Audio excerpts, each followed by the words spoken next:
Hello friends, എല്ലാവർക്കും നമസ്കാരം. നിങ്ങൾ ഏവരും കാത്തിരിക്കുന്ന അലീനയുടെ നാളത്തെ വിശേഷത്തിലേക്ക് എല്ലാ കൂട്ടുകാർക്കും സ്വാഗതം. എല്ലാവർക്കും നല്ലൊരു ശുഭരാത്രി നേർന്നുകൊണ്ട് തന്നെ നമുക്ക് നാളത്തെ സൂപ്പർ ഹിറ്റ് വിശേഷത്തിലേക്ക് കടന്നാലോ. അപ്പൊ അതിനു മുമ്പായിട്ട് ആരെങ്കിലും നമ്മുടെ ഈ ചാനൽ ആദ്യമായിട്ട് കാണുന്നുണ്ടെങ്കിൽ ഇതുവരെ സബ്സ്ക്രൈബ് ഒന്നും ചെയ്ത് വെച്ചിട്ടില്ലെങ്കിൽ തീർച്ചയായിട്ടും ഒന്ന് സബ്സ്ക്രൈബ് ചെയ്ത് വെച്ച് ഒരു ലൈക്ക് ഒരു ഹൈപ്പ് ഒക്കെ അടിച്ചിട്ട് നമ്മുടെ വീഡിയോ കാണാൻ വേണ്ടി ശ്രമിക്കണേ. അപ്പൊ ഞാൻ നേരെ വിശേഷത്തിലേക്ക് തന്നെ കടക്കുകയാണ് കേട്ടോ. അങ്ങനെ നമ്മുടെ അലീനയ്ക്ക് ബബിത കുറെ ഡ്രസ്സുകളൊക്കെ മേടിച്ചു കൊടുത്തു. നമ്മുടെ അലീനയ്ക്ക് ഇത് അറിഞ്ഞു കഴിഞ്ഞപ്പോഴത്തേക്ക് ഭയങ്കര സന്തോഷം. അലീന ചേച്ചി ഇത് എനിക്കോ എന്ന് ചോദിച്ചപ്പോഴത്തേക്കും അതെ, അലീന ചേച്ചിക്ക് മേടിച്ചതാന്ന് പറഞ്ഞു. അപ്പൊ അലീന ആ ഒരു ഡ്രസ്സൊക്കെ എടുത്തു വെച്ച് നോക്കുന്ന ഒരു ഭാഗമല്ലേ നിങ്ങൾ ഇന്ന് അവസാനമായിട്ട് കണ്ടത്. അങ്ങനെ അലീന ആ ഒരു ഡ്രസ്സൊക്കെ എടുത്തു വെച്ച് നോക്കി. അപ്പൊ കൃഷ്ണമോള് പറഞ്ഞു, ഇത് മാത്രമല്ല കേട്ടോ, ദേ ഇതിനേക്കാളും അടിപൊളി വിലപിടിപ്പുള്ള കുറേ ഡ്രസ്സുകള് ചേച്ചി എടുത്തിട്ടുണ്ട്. എങ്കിലും ഉണ്ടല്ലോ, ഇത് എന്തിനാ ചെയ്തതെന്ന് അറിയാമോ? ഒരു ദിവസം ഇവിടെ എലി കരണ്ടതാന്നും പറഞ്ഞ് കുറേ ഡ്രസ്സ് എടുത്തു കളഞ്ഞില്ലായിരുന്നോ അലീന ചേച്ചിയുടെ? അത് എലിയൊന്നും കരണ്ടതല്ല, ഈ ബബിതേലി കരണ്ടതാ. അന്ന് കത്രിക വെച്ച് കുറെ വെട്ടിക്കളഞ്ഞില്ലേന്ന് പറഞ്ഞപ്പോഴത്തേക്ക് അതെനിക്ക് അറിയായിരുന്നു ബബിതയെ ചെയ്തതെന്ന്. അതറിയായിരുന്നല്ലേ. അതിന് പകരമായിട്ട് ബബിതേച്ചി മേടിച്ചു തന്നതാ ഈ ഡ്രസ്സ് എല്ലാം. എന്നോട് പറഞ്ഞില്ല, എന്നോട് പകുതി വഴി എത്തിയപ്പോഴാ കാര്യങ്ങളൊക്കെ പറഞ്ഞത്. പിന്നെ അച്ഛനോട് വിളിച്ചു ചോദിച്ചു കഴിഞ്ഞപ്പോഴത്തേക്കും അച്ഛൻ പറഞ്ഞു ഡ്രസ്സ് എടുത്തോളാൻ പറഞ്ഞു. പിന്നെ ഞങ്ങൾ രണ്ടും കൂടെ പോയി എടുത്തത് എല്ലാ ഡ്രസ്സും മാറി മാറി ഇട്ട് കാണിക്കണം കേട്ടോ. ഇതിലേതാ ഏറ്റവും നന്നായിട്ട് അലീന ചേച്ചിക്ക് ചേരുന്നോന്ന് നോക്കാന്ന് പറഞ്ഞപ്പോഴത്തേക്ക് ബബിത പറഞ്ഞു, അങ്ങനെയൊന്നും നോക്കേണ്ട ആവശ്യമില്ല, ഇതെല്ലാം അലീന ചേച്ചിക്ക് ചേരും. അലീന ചേച്ചിക്ക് ചേരുന്ന എല്ലാം ഞാൻ എടുത്തത്. പക്ഷെ ഇതിൽ വേറൊരു ഡ്രസ്സ് ഉണ്ട്, അത് എവിടെയെങ്കിലും ഒക്കെ പോകുമ്പോൾ ഇടാൻ പറ്റുന്ന ഡ്രസ്സാന്ന് പറഞ്ഞ് വേറെ ഒരെണ്ണം എടുത്തൊക്കെ ഇങ്ങനെ കാണിക്കുകയാണ്. അങ്ങനെ ഓരോന്ന് മാറി മാറി അലീനെ ഇങ്ങനെ വെച്ച് നോക്കുന്നു. അലീനെ ഇത് ചേരും അത് ചേരും എന്നൊക്കെ പറഞ്ഞുകൊണ്ട് നമ്മുടെ ബബിതയും അതുപോലെ തന്നെ കൃഷ്ണമോളും ഭയങ്കരമായിട്ട് എന്താ പറയാ ഡ്രസ്സൊക്കെ വെച്ച് നോക്കിയപ്പോഴത്തേക്ക് രോഹിത് കയറി വന്നിട്ട് ഇതെന്താ ഇതെന്താ തുണിക്കടയോ എന്ന് ചോദിക്കുകയാണ്. പറഞ്ഞു, ഇത് തുണിക്കടയൊന്നും അല്ല, ഇതെല്ലാം അലീന ചേച്ചിക്ക് മേടിച്ച ഡ്രസ്സാന്ന്. അലീന ചേച്ചിക്ക് ഡ്രസ്സ് മേടിച്ചെന്നോ? ഓഹോ, അപ്പൊ രണ്ടുപേരും കൂടെ കച്ച കെട്ടി എന്നോട് കള്ളവും പറഞ്ഞ് ഇവിടുന്ന് പോയത് ഡ്രസ്സ് മേടിക്കാനായിരുന്നല്ലേ? അതെ, അതിനിപ്പോ എന്താ? അലീന ചേച്ചിക്ക് ഡ്രസ്സ് മേടിച്ചതില് രോഹിതേട്ടൻ എന്തെങ്കിലും കുഴപ്പമുണ്ടോ? അയ്യോ, എനിക്കൊരു കുഴപ്പമില്ലേ. അലീന ചേച്ചിക്ക് ഡ്രസ്സ് മേടിച്ചു കൊടുത്തതിൽ എനിക്ക് സന്തോഷമുള്ളൂ. അല്ല, ഈ മാറ്റമൊക്കെ കാണുമ്പോഴേ ഒരുപാട് സന്തോഷം എനിക്കും തോന്നുന്നുണ്ടെന്ന് പറഞ്ഞപ്പോഴത്തേക്കും നീ എന്താ പറയുന്നത് കേട്ടിട്ട് കഴിഞ്ഞിട്ടുണ്ടെങ്കിൽ തോന്നില്ല, നീ പണ്ടേ മാറ്റമായിരുന്നെന്ന്. എടാ, നിനക്ക് ഇപ്പോഴല്ലേടാ മാറ്റം വന്നത്? നീയും ഇപ്പോഴല്ലേടാ അലീന ചേച്ചിനെ സത്യം പറഞ്ഞു കഴിഞ്ഞിട്ടുണ്ടെ അറിയാൻ തുടങ്ങിയത്? അതിനു മുമ്പ് നീ എന്തായിരുന്നു? എന്നെ കൊണ്ടൊന്നും പറയിപ്പിക്കരുതെന്ന് ബബിത.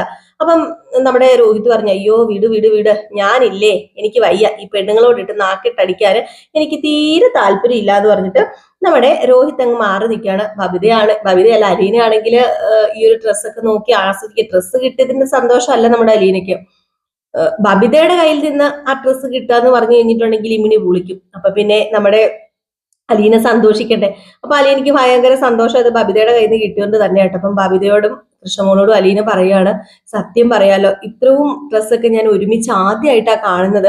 ഞങ്ങള് പണ്ട് ഞാനും രേവതി കുട്ടിയൊക്കെ ഏതെങ്കിലും വീടൊക്കെ കയറി ഇറങ്ങി ആൾക്കാരുടെ പഴയതൊക്കെ മേടിച്ചാൽ ഞങ്ങൾ ഇടാറുണ്ടായിരുന്നുള്ളൂ. പിന്നെ ക്രിസ്മസിന് ഞങ്ങൾക്ക് എല്ലാ പ്രാവശ്യവും ഞങ്ങളുടെ ബ്രിജിത്താമ്മ ഒരു ജോഡി ഡ്രസ്സ് ഞങ്ങൾക്ക് എടുത്തു തരും.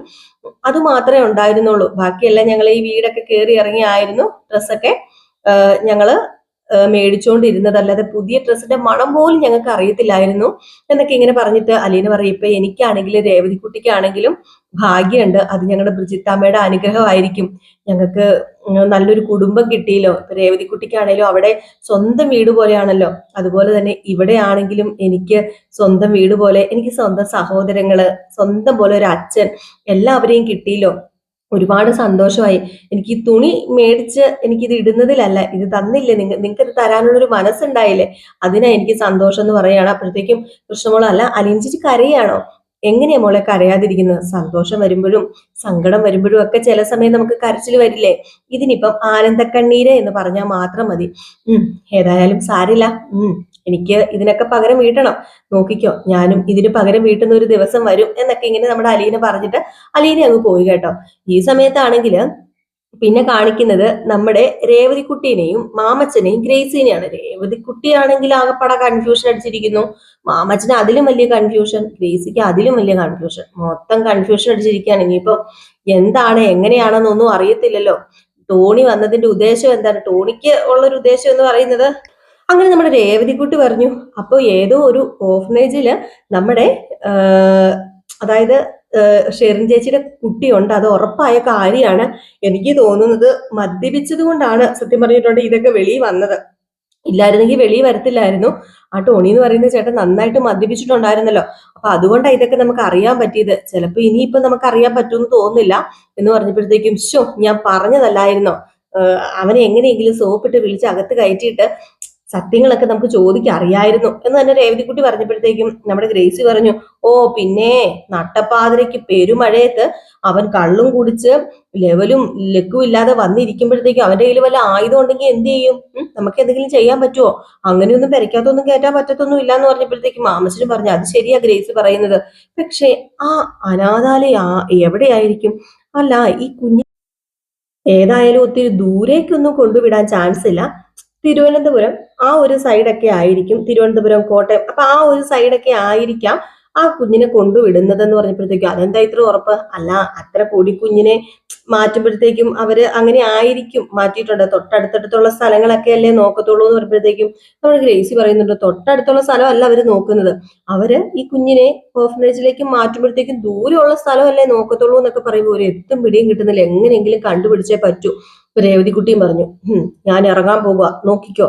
ഈ രേവതിക്കുട്ടി ഇറങ്ങി കഴിഞ്ഞിട്ടുണ്ടെങ്കിലേ ആ കുഞ്ഞ് എവിടെയാന്ന് ഈ രേവതിക്കുട്ടി കണ്ടുപിടിക്കും, നിങ്ങൾ നോക്കിക്കോ എന്ന് പറഞ്ഞ് രേവതിക്കുട്ടി ഇങ്ങനെ പോയിട്ടോ. അങ്ങനെ മാമച്ചനെ ഗ്രേസി ഇങ്ങനെ ഭയങ്കര വിഷമത്തോടു കൂടി ഇരിക്കണം. ഏതായാലും ഒരു തലമുറ ഇല്ലാതെ പോവുക എന്ന് പറഞ്ഞു കഴിഞ്ഞിട്ടുണ്ടെങ്കിൽ ഭയങ്കര വിഷമമുള്ള കാര്യം തന്നെയാണ്. അപ്പൊ ആ ഒരു സമയത്ത് ഇപ്പൊ ഒരു കുഞ്ഞ് അവർക്ക് ഉണ്ടെന്ന് അറിയുമ്പോൾ, തന്റെ മകന്റെ കുഞ്ഞ്, മരിച്ചുപോയ മകന്റെ കുഞ്ഞുണ്ടെന്ന് പറയുമ്പോഴത്തേക്കും ഉണ്ടാകുന്ന ആ ഒരു സന്തോഷവും അതൊക്കെ ഒരു വൈകാരിക നിമിഷം തന്നെയാണ് കേട്ടോ. അപ്പൊ അത് കഴിഞ്ഞ് പിന്നെ കാണിക്കുന്ന സീൻ എന്ന് പറഞ്ഞിട്ടുണ്ട്, നമ്മുടെ രോഹിത്തിനൊരു ലെറ്റർ വരികയാണ്. അപ്പൊ രോഹിത്ത് ആ ഒരു ലെറ്റർ എടുത്തു വായിക്കുന്നു. അപ്പം നമ്മുടെ മാനേജർ അച്ഛൻ ഉണ്ടല്ലോ, അവിടുത്തെ മാനേജർ അച്ഛൻ നമ്മുടെ അലീനെ പോയി കാണുകയും സംസാരിക്കുകയും അലീനെയും രോഹിത്തിനെയും അവിടെ നാട്ടി ഇറക്കി വിടുകയും ചെയ്ത മാനേജർ അച്ഛൻ. അപ്പം അവരുടെ മാനേജ്മെന്റ് നമ്മുടെ രോഹിത്തിനെയും ഒന്നും കൂടെ വിളിച്ചിരിക്കുകയാണ്. രോഹിത്തിനെ മാത്രമല്ല അലീനയും കൂടെയാണ് വിളിച്ചിരിക്കുന്നത്. രോഹിത്തിനെയും അലീനയും കൂടെ കാണണമെന്നും പറഞ്ഞുകൊണ്ടാണ് അച്ഛൻ ഇങ്ങോട്ടേക്ക് ഒരു ലെറ്റർ ഇട്ടിരിക്കുന്നത്. അപ്പൊ ഈ ലെറ്റർ നമ്മുടെ രോഹിത്താണ് എടുത്ത് വായിക്കുന്നത്. അപ്പൊ രോഹിത് ഈ ലെറ്റർ എടുത്ത് വായിച്ചു കഴിഞ്ഞപ്പോഴത്തേക്കും എന്തിനാന്ന് അറിയത്തില്ലല്ലോ. രോഹിത് എന്ത് ചെയ്തു, നേരെ അലീനയുടെ അടുത്തേക്ക് പോവാണ്. അപ്പൊ അലീനയുടെ അടുത്തേക്ക് പോയിട്ട്, ദേ എനിക്ക് മാനേജർ അച്ഛൻ ഒരു ലെറ്റർ നമുക്ക് അയച്ചിട്ടുണ്ട്, ഏതായാലും നാളെ തന്നെ അവിടെ ചെല്ലണമെന്നാണ് പറയുന്നത്. കോളേജിലല്ല, ബിഷപ്പ് ഹൗസ് അങ്ങനെ കണ്ടോ. അപ്പൊ അവിടെ ചെല്ലണം എന്നാണ് പറയുന്നത്. മാനേജർസിന് ഒരു കത്ത് അയച്ചിട്ടുള്ളൂ എന്ന് പറഞ്ഞപ്പോഴത്തേക്കും നമ്മുടെ അലീന പറഞ്ഞു, അല്ല ഇനിയിപ്പൊ ഞാൻ എന്തിനാ വരുന്നത്, അതിന്റെ ആവശ്യമുണ്ടോ? അപ്പോഴത്തേക്കും രോഹിത്, അതെനിക്ക് അറിയില്ല, അലീന ചേച്ചിയും വരണമെന്ന് തന്നെയാണ് ഇതിൽ എഴുതിയിരിക്കുന്നത്, എന്തിനാണെന്ന് അറിയില്ല എന്ന് പറയുമ്പോഴത്തേക്കും പെട്ടെന്ന് രോഹിത് പറഞ്ഞു, അല്ല നമ്മളന്ന് ഒരുപാട് ചീത്ത പറഞ്ഞിട്ടല്ലേ പോകുന്നത്. ആര് ചീത്ത പറഞ്ഞു? ഞാൻ ചീത്ത പറഞ്ഞില്ലല്ലോ രോഹിത്തെ, നമ്മള് സത്യങ്ങളല്ലേ പറഞ്ഞത്. ആ സത്യങ്ങളാണെങ്കിലും ഒരു പുരോഹിതന്റെ മുമ്പിൽ നമ്മൾ സംസാരിക്കുമ്പോഴത്തേക്കും നമ്മളൊരു അകലം പാലിക്കുമല്ലോ. ഏതായാലും നമുക്ക് നാളെ ഒന്ന് പോകാം അല്ലെ അലീന ചേച്ചി എന്ന് പറഞ്ഞപ്പോഴത്തേക്കും അലീന പറഞ്ഞു, ആ പോകാം, നമുക്ക് അച്ഛനും വരുമ്പോ പറയാം.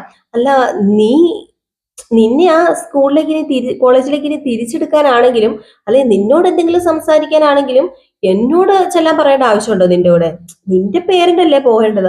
അപ്പം അച്ഛനോ അല്ലെങ്കിൽ മേഡോ അല്ലായിരിക്കുമോ ചെല്ലേണ്ടത്, അങ്ങനെയാണല്ലോ വിളിക്കേണ്ടത്.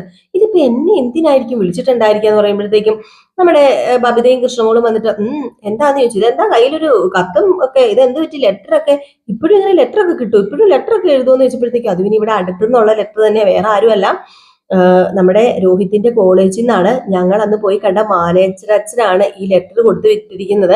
വേറൊന്നുമല്ല, നാളെ തന്നെ രോഹിത്തിനെയും കൂട്ടി അലീന ചെല്ലണം, അതായത് അലീനയും രോഹിത്തും തന്നെ കോളേജിലേക്ക് ചെല്ലണം എന്നാണ് പറഞ്ഞിരിക്കുന്നതെന്ന് പറഞ്ഞു. ഓഹോ, അതെന്തിനായിരിക്കും അങ്ങനെ പറഞ്ഞിട്ടുണ്ടായിരിക്കോ? വേണ്ട വേണ്ട, അലീന ചേച്ചി ഇനി ഒറ്റയ്ക്ക് പോകണ്ട രോഹിതേട്ടനെയും കൂട്ടി, അത് ശരിയാവത്തില്ല, അച്ഛനെയും കൂട്ടി പോയാൽ മതി എന്ന് പറഞ്ഞപ്പോഴത്തേക്കും ഏതായാലും ഫാദർ പറഞ്ഞതല്ലേ, നമ്മൾ ചെല്ലാതിരിക്കുന്നത് ശരിയല്ലല്ലോ, ചെല്ലാം, അതിനിപ്പോ എന്താ, എനിക്ക് ധൈര്യക്കുറവൊന്നുമില്ല, ഞാൻ തെറ്റായതൊന്നും പറഞ്ഞിട്ടില്ല, അവിടെ പറഞ്ഞതെല്ലാം സത്യമായ കാര്യം തന്നെയാണ്, അല്ലെങ്കിൽ ബൈബിളിൽ കുറിച്ചു വെച്ചിട്ടുള്ള കാര്യം തന്നെയാണ്, അല്ലാതെ ഞാൻ തെറ്റായിട്ടൊന്നും പറഞ്ഞിട്ടില്ല, അതെനിക്കൊരു വിശ്വാസമുണ്ട്. അപ്പൊ അതുകൊണ്ട് ഞാൻ തല ഉയർത്തി പിടിച്ച് തന്നെ പോകും, എനിക്ക് ഒരു കുഴപ്പമില്ല എന്ന് പറഞ്ഞപ്പോഴത്തേക്ക് രോഹിത് പറഞ്ഞു, എന്നാ പിന്നെ നമുക്ക് നാളെ പോകാം അല്ലേ എന്ന്. അപ്പോഴാണ് നമ്മുടെ ആരാ ബബിതയും കൃഷ്ണമോളും കൂടെ നേരെ ചെന്ന് വൈജയോട് ഈ കാര്യം പറയാണ്. അപ്പൊ വൈജയെ അവളെയും കൂട്ടിക്കൊണ്ട് പോകാൻ നാളമില്ലേ? അല്ല, അവളെയും കൂട്ടിക്കൊണ്ട് ചെല്ലാൻ എന്തിനാ ഫാദർ പറയുന്നത്? അതിന്റെ ആവശ്യം എന്താ? മിക്കവാറും അവള് കയ്യോ കാലോ കാണിച്ചു കാണും അവിടെയുള്ള ആരെങ്കിലും. അത് തന്നെ ആയിരിക്കും. ഇവള് ചെന്ന് കഴിഞ്ഞിട്ടുണ്ടെങ്കിൽ അവിടെ കയ്യോ കാലോ കാണിച്ച് മയക്കി എടുക്കൂലോ. ഇവളുടെ ഉദ്ദേശം തന്നെ അതാണല്ലോ. അത് തന്നെ ആയിരിക്കും. അവള് ചെല്ലട്ടെ. അവള് ചെന്നിട്ട് വയറ് നിറച്ച് മേടിച്ചോണ്ട് വരട്ടെ. മാത്രമല്ല, അവൾ എല്ലാവരെയും ഭരിക്കാൻ വേണ്ടി നടക്കല്ലേ. മിക്കവാറും നാളെ ഇവളെ നേരെ ബിഷപ്പ് ഹൗസിൽ നിന്ന് പോലീസ് പൊക്കിക്കൊണ്ട് പോകും, നോക്കിക്കോ എന്നൊക്കെ പറഞ്ഞു കേട്ടോ.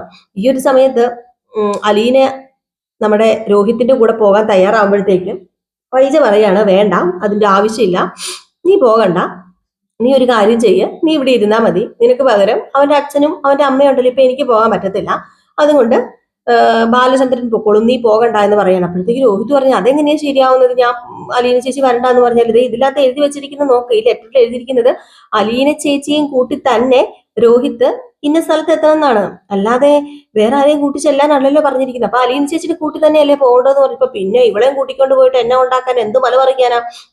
കഴിഞ്ഞ ദിവസം പോയിട്ട് എന്തെങ്കിലും ചെയ്യാൻ പറ്റുമോ? ഒക്കെ ഇല്ലല്ലോ. വെറുതെ നാണക്കേട് ഉണ്ടാക്കാനായിട്ട്. എടാ രോഹിത്തെ, ഇവള് നിന്റെ ആരാന്ന് ചോദിച്ചാൽ നീ ആരാന്ന് പറയും. അപ്പൊ നമ്മുടെ രോഹിത് പറഞ്ഞു, വേറൊന്നുമല്ല, അതിനിപ്പോ എന്താ, ഞാൻ എന്റെ ചേച്ചിയാന്ന് പറയും. എന്റെ സ്വന്തം ചേച്ചിയാന്ന് പറയുന്നതിന് എനിക്ക് ഒരു നാണക്കേടും ഇല്ല. എന്റെ സ്വന്തം ചേച്ചിയാന്ന് പറഞ്ഞ് ഒരാളെ പരിചയപ്പെടുത്തുന്നതിന് എനിക്ക് ഒരു നാണക്കേടും ഇല്ല. ഞാൻ വേറെ ആരെ പരിചയപ്പെടുത്തുന്നതിനേക്കാളും എനിക്ക് സന്തോഷം അലീന ചേച്ചിനെ പരിചയപ്പെടുത്തുന്നത് തന്നെയാ എന്ന് പറഞ്ഞപ്പോഴത്തേക്കും എനിക്കറിയാടാ, നിന്നെയൊക്കെ ഇവള് കയ്യിലെടുത്ത് വെച്ചിരിക്കുന്നതല്ലേ, എനിക്കറിയാം. ചെല്ലടാ, ഇവളെ കൊണ്ട് അങ്ങോട്ട് ചെല്ല്, ഇപ്പൊ കിട്ടും, നീ ഇരുന്നോ, നിനക്കിപ്പോ കോളേജിൽ പഠിക്കാൻ പറ്റും. എന്താ പറയാ, നമ്മുടെ ഒരു പഴഞ്ചൊല്ലുണ്ടല്ലോ, ആങ്ങള ചത്താലും കുഴപ്പമില്ല, നാത്തുവിന്റെ കണ്ണീര് കണ്ടാൽ മതി. അതുപോലെ കണ്ട നമ്മുടെ വൈജ. ഇപ്പം രോഹിത്തിന്റെ കണ്ണീര് കണ്ടാലും കുഴപ്പമില്ല, അവിടെ നമ്മുടെ അലീന നോക്കുകയാണെങ്കിൽ ഓക്കെ, അത്രയ്ക്ക് ഹാപ്പി ആട്ടോ നമ്മുടെ വൈജ. അപ്പൊ ഏതായാലും നമ്മുടെ അലീനയും രോഹിത്തും തന്നെയാണ് പോകാൻ തീരുമാനിച്ചിരിക്കുന്നത്. അപ്പം രോഹിത്തും അലീനയും കൂടെ, അലീനയാണ് ബാലചന്ദ്രനോട് ചെന്ന് പറയുന്നത്, ഇങ്ങനെ ഒരു ലെറ്റർ വന്നിട്ടുണ്ട്, അങ്ങോട്ടേക്ക് വിളിച്ചിട്ടുണ്ട്, ഒന്ന് ക്ഷണിച്ചിട്ടുണ്ട്, അപ്പൊ അങ്ങോട്ടേക്ക് പോണം അച്ഛാ, എന്താ എങ്ങനെയാ, ഞാൻ പോട്ടെ രോഹിത്തിന്റെ കൂടെ, ഏതായാലും രോഹിത്തിന്റെ കൂടെ പോയിട്ട് എന്താ പറയാനുള്ളതെന്ന് കേൾക്കാം. ഒരിക്കലും എനിക്ക് തോന്നുന്നത് മിക്കവാറും പോസിറ്റീവ് ആയിട്ടുള്ള കാര്യത്തിനൊന്നും അല്ല, ചിലപ്പോൾ നെഗറ്റീവ് ആയിട്ടുള്ള കാര്യത്തിനായിരിക്കും. എന്നിരുന്നാൽ പോലും എന്നെ വിളിച്ചപ്പം എനിക്ക് അവിടെ പോകണ്ടേ, ഞാന് പോയില്ലെങ്കിൽ ഞാൻ വേറെ ഒരു ഭീരുവായി പോകത്തില്ലേ എന്ന് പറഞ്ഞപ്പോഴത്തേക്കും, ഒരു കാര്യം ചെയ്യാം, നീ രോഹിത്തിനെയും കൂട്ടി പോ, നിന്റെ കൂടെ രോഹിത്തിനെ വിടുന്നതിൽ എനിക്കൊരു പേടിയില്ല. ഇനിയിപ്പോ എന്താ, നീ രോഹിത്തിനെയും കൂട്ടി പോ, അച്ഛനെ പോയി കാണ്, പിന്നെ എന്തെങ്കിലും പ്രശ്നം ഉണ്ടായി കഴിഞ്ഞിട്ടുണ്ടെങ്കിൽ നീ ആ ഒരു സമയം തന്നെ ഫോൺ ചെയ്ത് പറഞ്ഞോണം. പിന്നെ രോഹിത് ഉണ്ടല്ലോ നിന്റെ കൂടെ, പേടിക്കൊന്നും വേണ്ട എന്ന് പറയുന്നുണ്ട് കേട്ടോ. ഏതായാലും മാനേജരച്ഛൻ അങ്ങോട്ടേക്ക് വിളിച്ചിരിക്കുന്നത്, എന്താ പറയാ, മാനേജരച്ഛന് അങ്ങനെ ഇരുന്നപ്പോഴത്തേക്കും പെട്ടെന്ന് ഒരു ഇതുണ്ടായി കേട്ടോ, പിന്നെ ഉൾവിളിയൊക്കെ തോന്നുക പറയുന്ന പോലെ ഉൾവിളി ഉണ്ടായെന്ന് തോന്നുന്നു. നമ്മുടെ അലീന പറഞ്ഞതൊക്കെ കറക്റ്റായ കാര്യങ്ങളല്ലേ. അലീന എന്തൊക്കെയാ പറഞ്ഞത്, കുറെ ബൈബിളിലെ കാര്യങ്ങളും അങ്ങനെ ഇങ്ങനെയൊക്കെ പറഞ്ഞത്. സത്യം പറഞ്ഞാല് ലാസ്റ്റ് ആ മനുഷ്യൻ അതൊക്കെ നിന്ന് കേൾക്കുക എന്നത് മാത്രമേ ചെയ്തുള്ളൂ, വേറെ തിരിച്ചൊന്നും പറഞ്ഞില്ല. അലീന പറഞ്ഞ ലാസ്റ്റ് പറഞ്ഞ ആ ഒരു 5-6 സെന്റൻസ് നിന്ന് കേട്ട് നമ്മുടെ മാനേജർ അങ്ങനെ വരച്ച് നിൽക്കുകയായിരുന്നു. പോവുക എന്ന് പറഞ്ഞ് നമ്മുടെ അലീന ഇറങ്ങി പോന്നപ്പോഴും ഒരു അക്ഷരവും മിണ്ടിയില്ല. അപ്പൊ ചിലപ്പം ഉൾവിളി അല്ലെങ്കിൽ ദൈവം തോന്നിപ്പിച്ചതായിരിക്കാം, നമ്മുടെ അലീനയുടെ ഭാഗത്ത് തന്നെയാണ് ശരി എന്ന് തോന്നിപ്പിച്ചിട്ട് അലീനയെ മാപ്പ് പറയാൻ വേണ്ടി തന്നെയാണ് മാനേജരച്ചൻ വിളിക്കുന്നത് കേട്ടോ. അതേതായാലും നാളെ കാണിക്കുമെന്ന് അറിയില്ല, ആ ഒരു സീനൊക്കെ നാളെ കാണിക്കുമെന്ന് അറിയില്ല. നമ്മുടെ വൈജയാണെങ്കിൽ വേറൊരു വാക്കും കൂടെ പറയുന്നുണ്ട് അലീനയോട്, നീ ഈ ഒരു രാത്രി മാത്രമേ ഇവിടെ കാണത്തുള്ളൂ, ഇനി ഈ ഒരു രാത്രി ഉണ്ടെങ്കിൽ നീ ഇവിടെ കാണില്ല, നീ നാളെ രാത്രിക്ക് മുമ്പ് തന്നെ നിന്നെ ഇവിടുന്ന് പറഞ്ഞു വിടും, അത് ഉറപ്പായ കാര്യം തന്നെയാണ്, നിന്നെ ഇനി ഇവിടെ ആവശ്യമില്ല, നിന്നെ പറഞ്ഞു വിട്ടില്ലേ, നീ നോക്കിക്കോളി എന്ന് പറഞ്ഞ് കുറെ എന്താ പറയാ നമ്മുടെ അലീനയെ ഭീഷണിപ്പെടുത്തുന്നുണ്ട്. അപ്പൊ അലീന ചോദിക്കുന്നു, ഞാൻ എന്ത് തെറ്റാ മേഡം എന്ന് അലീന ചോദിക്കുന്നുണ്ട്. ഏതായാലും അലീന ചോദിക്കുമ്പോഴത്തേക്കും വൈജ പറയുന്നത്, നിന്നെ ഉറപ്പായിട്ടും ഒരു ദിവസത്തിനുള്ളിൽ ഇവിടെ നിന്ന് നിന്നെ പറത്തിയിരിക്കും, നോക്കിക്കോ. ഈ വൈജ പറയുന്നത്, വൈജയുടെ കൊക്കിന് ജീവൻ ഉണ്ടെങ്കിൽ അത് തന്നെ നടന്നിരിക്കുന്നൊക്കെ പറയുന്നുണ്ട് കേട്ടോ. അപ്പോൾ ഇതൊക്കെ കോർത്തിണക്കിക്കൊണ്ട് ഒരു അടിപൊളി വിശേഷമാണ് നിങ്ങൾ നാളെ കാണാൻ പോകുന്നത്. അപ്പോൾ നാളെ രാവിലെ ഒരു 7 മണിക്കും 7:30 ഇടയ്ക്കൊക്കെ ആയിട്ട് നമ്മൾ ഫുൾ വിശേഷം പോസ്റ്റ് ചെയ്യുന്നതാണ്. വൈകിട്ട് പ്രമോ വിശേഷവും അതുപോലെ തന്നെ അപ്കമിങ് വിശേഷം റിയൽ സ്റ്റോറിക്കകത്ത് നമ്മൾ ഇടുന്നുണ്ട് കേട്ടോ. അപ്പോൾ എല്ലാവരുടെയും സ്നേഹത്തിനും സപ്പോർട്ടിനും ഒക്കെ ഒരുപാട് നന്ദിയുണ്ട്. വീണ്ടും നിങ്ങളുടെ സ്നേഹവും സപ്പോർട്ടൊക്കെ പ്രതീക്ഷിക്കുന്നു. മാത്രമല്ല, നിങ്ങൾ ഫേസ്ബുക്ക് പേജിലാണ് കാണുന്നെങ്കിൽ ഒന്ന് ഫോളോയും കൂടെ ചെയ്തേക്കണം. അപ്പോൾ എല്ലാവർക്കും ടാറ്റ ബൈ ബൈ, ലൈക്ക് അടിക്കാനും ഹൈപ്പ് ചെയ്യാനും മറക്കരുതേ.